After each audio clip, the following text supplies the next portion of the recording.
Hello friends, welcome to my YouTube channel Maurya study zone में आपका स्वागत है। जैसा कि हम लोग का संधि सीरीज चल रहा है, जिसमें हमने पहले दिन ही बताया था संधि तीन प्रकार के होते हैं। पहला स्वर संधि, दूसरा व्यंजन संधि और तीसरा विसर्ग संधि। ठीक है, स्वर संधि और व्यंजन संधि हम लोग पढ़ चुके हैं। ये दोनों संधि का पाठ आपके Maurya study zone YouTube channel पर अपलोड कर दिया गया है। कृपया आप लोग वहां से जाकर देख सकते हैं। ठीक है, आज हम लोग का संधि का लास्ट पार्ट बचा हुआ है, क्या? विसर्ग संधि। रही बात विसर्ग, विसर्ग से आपको क्या लगता है? विसर्ग जैसे मैंने यहाँ पे लिखा मन, ठीक है, तो ये जो आपका ये बिंदु, ये आपका जो दिखाई दे रहा है ना, हम लोग इसी को क्या बोलते हैं? विसर्ग बोलते हैं। ठीक है, क्या बोलते हैं? विसर्ग बोलते हैं। तो हमने स्वर संधि में क्या देखा? स्वर संधि में हमने ये देखा कि स्वर वर्णों के मिल के कारण जो विकार उत्पन्न हो रहा था, जिस मतलब जो चेंजिंग आ रहा था, उसी को क्या बोले थे हम लोग? स्वर वर्ण बोले थे। ठीक है, दूसरा में हम लोग क्या देखे? व्यंजन संधि। व्यंजन संधि में हम लोग क्या देखे? स्वर वर्ण और व्यंजन वर्णों के मेल के कारण जो व्यंजन वर्ण में परिवर्तन आ रहा था, हम लोग उसी को क्या बोल रहे थे? व्यंजन संधि। ठीक है, व्यंजन संधि और विसर्ग संधि दोनों भाई है। कैसे भाई? आगे देखते हैं। अब क्या विसर्ग संधि की अगर डिफिनेशन की बात करें, ठीक है, तो लिखते हैं स्वर वर्ण और व्यंजन वर्ण के मेल के कारण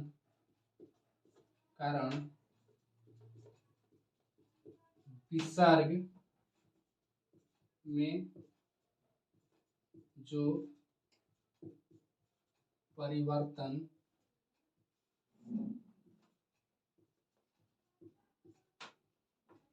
होता है उसे विसर्ग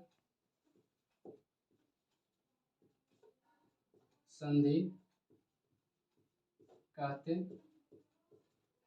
ठीक है, मैंने ये आपका विसर्ग संधि का डिफिनेशन लिखा। तो मैंने भी बताया व्यंजन संधि और विसर्ग संधि चचेरा भाई बहन है। कैसे हैं? तो मैंने व्यंजन संधि में क्या देखा? स्वर वर्ण और व्यंजन वर्ण उसमें भी मिल रहे थे। ठीक है, स्वर वर्ण और व्यंजन वर्ण आपका व्यंजन संधि में भी मिल रहे थे, लेकिन आपका जो परिवर्तन हो रहा था किसमें हो रहा था? सिर्फ व्यंजन वर्ण में। ठीक है, ठीक उसी प्रकार विसर्ग संधि में भी स्वर वर्ण और व्यंजन वर्ण मिलेंगे। ठीक है, विसर्ग संधि में भी क्या? स्वर वर्ण और व्यंजन वर्ण आपके मिलेंगे, लेकिन आपका जो परिवर्तन होगा किसमें होगा? किसमें होगा? तो विसर्ग में होगा। मतलब इसमें होगा, इसमें सिर्फ विसर्ग में होगा। ठीक है, डिफिनेशन सिंपल सा डिफिनेशन है। क्या डिफिनेशन है? स्वर वर्ण और व्यंजन वर्ण के मेल के कारण, स्वर वर्ण और व्यंजन वर्ण के मेल के कारण विसर्ग में जो परिवर्तन होता है उसे विसर्ग संधि कहते हैं। जैसे हमने स्वर संधि में क्या देखा था? मान लीजिए एक तो व्यंजन वर्ण क, ठीक है, और इधर ले लिया हम स्वर वर्ण। अगर ये दोनों आपस में मिल रहा था तो इन दोनों में से सिर्फ क में परिवर्तन हो रहा था, अ से त में कोई लेना देना नहीं था। हमने व्यंजन संधि में पढ़ा। अगर आपने नहीं देखा तो कृपया जाकर व्यंजन संधि का पाठ पढ़ें, तभी आपको विसर्ग संधि समझ में आएगा। ठीक है, उसमें हमने दो रूल्स पढ़े व्यंजन संधि में। दोनों रूल्स आपके एग्जाम की दृष्टि से बहुत इंपॉर्टेंट है, कृपया जाकर उसे पढ़ें। ठीक है, तो ठीक उसी प्रकार विसर्ग संधि में स्वर वर्ण और व्यंजन वर्ण के मेल के कारण विसर्ग में जो परिवर्तन होता है उसे क्या कहते हैं? विसर्ग संधि पढ़ते हैं। ठीक है, इसमें एक रूल सबसे इंपॉर्टेंट है, रूल्स 01। ठीक है, आपका ये रूल जो है आपके एग्जाम की दृष्टि से सबसे इंपॉर्टेंट है। बस विसर्ग संधि में आपका एक ही रूल पढ़ना है जो कि सबसे इंपॉर्टेंट है। ये रूल क्या कहता है? ये रूल क्या कहता है? विसर्ग को उ करने का नियम। ठीक है, आपका रूल 1 यही कहता है, क्या? विसर्ग को मतलब इसको, इस विसर्ग को उ करने का नियम। ठीक है, अगर डिफिनेशन की बात करें तो डिफिनेशन क्या है? यदि यदि विसर्ग विसर्ग के पहले पहले अ हो और विसर्ग के बाद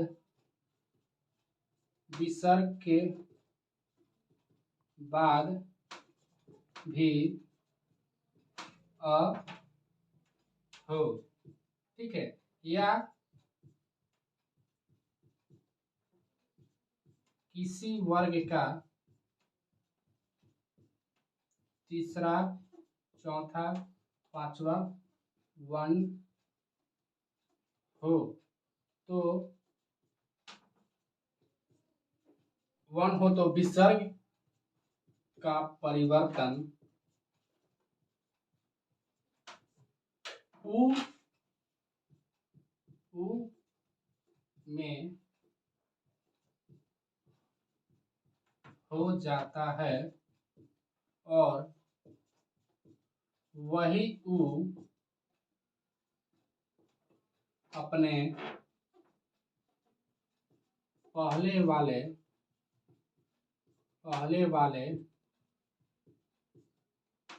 अ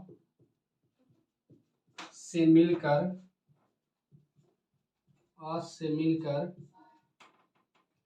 ओ बन जाता है,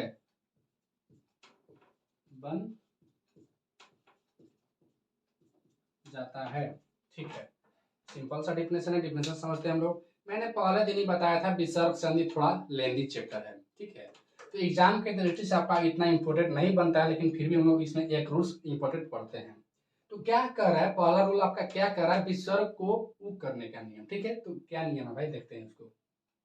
यदि विसर्ग के पहले अ हो, ठीक है, क्या हो, अ हो, मतलब स्वर वन है ना आपका, बोलेगा यस सर है। यदि विसर्ग के पहले अ हो और विसर्ग के बाद भी क्या हो, अ हो, ठीक है। या किसी वर्ग का तीसरा, चौथा, पांचवा वर्ण रहे। किसी वर्ग का मतलब क्या, मैंने ये चीज व्यंजन संधि बता चुका हूँ, वर्ग किसे कहते हैं, ठीक है। ये बार बार मैं रिकॉल नहीं करूंगा।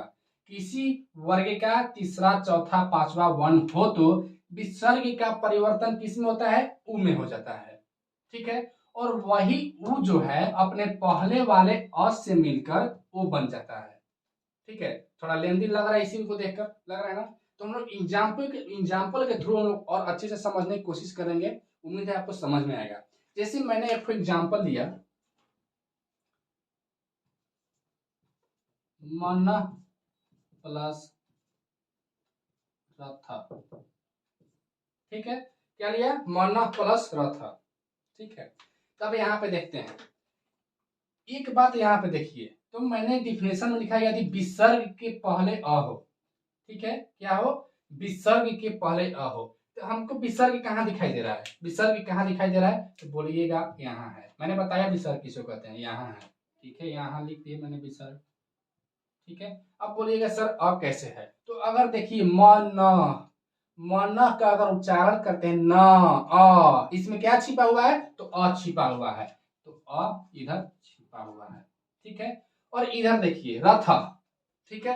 अगर र का भी हम लोग उच्चारण करते हैं र, तो इसमें भी क्या छिपा हुआ है, अ छिपा हुआ है। बोलिएगा जी सर, यहाँ तक तो हमें समझ में आया। तो विसर्ग का पहले भी अ दिखाई दिया और बाद में भी अ दिखाई दिया, ठीक है। यहाँ पे मैंने रथ लिख दिया, ठीक है। अब देखिए, तो मैंने लिखा अ हो या किसी वर्ग का तृतीय, चतुर्थ या पंचम वर्ण हो तो विसर्ग का परिवर्तन उ में हो जाता है। ये जो आपका उ है, यहाँ पे लिखते हैं अ प्लस रथ, ठीक है। ये जो आपका विसर्ग है, यही ना बोले हम, तो विसर्ग का परिवर्तन उ में हो जाता है। मतलब ये जो आपका विसर्ग है, ये जो बिंदु दिखाई दे रहा है, यही क्या बन जाता है, उ बन जाता है, ठीक है। और बाकी बचा प्लस में इधर और प्लस में रथ इधर, ठीक है। बाकी इधर मन आपका बच रहा है, ये तो आपको दिखाई दे रहा है ना, मन यहाँ से ये बचेगा इधर भी, ठीक है। आगे देखते हैं,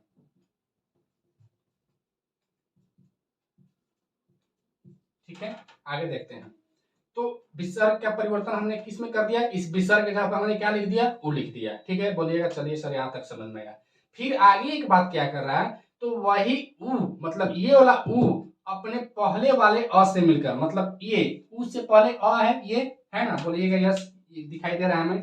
तो पहले वाले अ से मिलकर मतलब इससे मिलकर, ये जो उ है इससे मिलकर किस में परिवर्तन हो जाता है, ओ में परिवर्तन हो जाता है। ठीक है, यानी अ प्लस उ क्या मिलकर बना दिया, ओ बना दिया। और इधर बचा रथ, और इधर क्या बचा, मन। ठीक है, अब देखिए, तो ये जो मन है ना, ठीक है, तो यहाँ पे एक बात मैंने बताया, तो न से मेरा अ निकला है, तो यहाँ पे वास्तविक है, तो न आधा होगा। ठीक है, आधा होगा। तो ये जो अ है, ये जो अ है इस न में शामिल होकर इस मन को पूरा कर देगा, मतलब बनेगा क्या, मन पूरा। ठीक है, बनेगा। और इसका मात्रा कैसे लिखते हैं, ऐसे लिखते हैं, और इधर रथ, यह बन गया मनोरथ, बन गया मनोरथ। कैसे बना आपको समझाया मैंने। देखिए, यदि विसर्ग के पहले अ हो, तो मैंने यहाँ देखा विसर्ग से पहले अ है मेरा, ठीक है, और विसर्ग के बाद भी क्या हो, अ है, तो रथ का उच्चारण करें तो र, इसमें अ है। ठीक है, तो उम्मीद करता हूँ आपको ये समझ में आया होगा, कैसे उ बना, कैसे ओ बना। ठीक है, डिफिनेशन अगर आप लोग अच्छे से अपने दिमाग में रिकॉल कर लेते हैं तो आपका ये संधि कंप्लीट हो जाएगा। एक और एग्जाम्पल हम लोग लेते हैं, सर्र प्लस वर। ठीक है, वही बात देखते हैं इसमें, सर्र, ये जो आपका विसर्ग है, ठीक है, हम विसर्ग यहाँ पे लेते हैं, इससे पहले भी अ है, अ है, र का उच्चारण करने पर अ आ रहा है, और इधर भी देखिए वा अ आ रहा है। ठीक है, तो यहाँ पे क्या हुआ, वर। ठीक है, और इधर क्या बचा मेरा, यहाँ पे लिखते, नीचे लिखते हैं। ठीक है, देखिए, तो मैंने बताया यदि विसर्ग के पहले अ हो और विसर्ग के बाद भी अ हो, या किसी वर्ग का तीसरा चौथा पांचवा वर्ण हो, तो विसर्ग का परिवर्तन, मतलब इसका जो परिवर्तन है किसमें हो जाएगा, उ में हो जाएगा। ठीक है, इधर क्या बचा, अ बचा, इधर क्या बचा, वर बचा, और इधर सर आधा र बचेगा क्योंकि अ निकल चुका है। तो देखिए, तो यहाँ पे क्या हमने बताया, विसर्ग का परिवर्तन उ में तो हो जाता है, लेकिन वही उ है, यही उ क्या करेगा, पहले वाले अ से मिलकर, मतलब पूर्ववर्ती अ से मिलकर ओ बन जाएगा, मतलब इन दोनों का स्थान पर क्या हो गया, ओ बन गया। इधर बचा वर, इधर बचा सर। ये जो अ है स्वर इस र में पूरा हो जाएगा, इस र में पूरा होगा तो स्वर बन जाएगा पूरा, और इसको मात्रा में ऐसे लिखते हैं वो, और ये बन गया सरोवर। उम्मीद करता हूँ आपको समझ में आया होगा।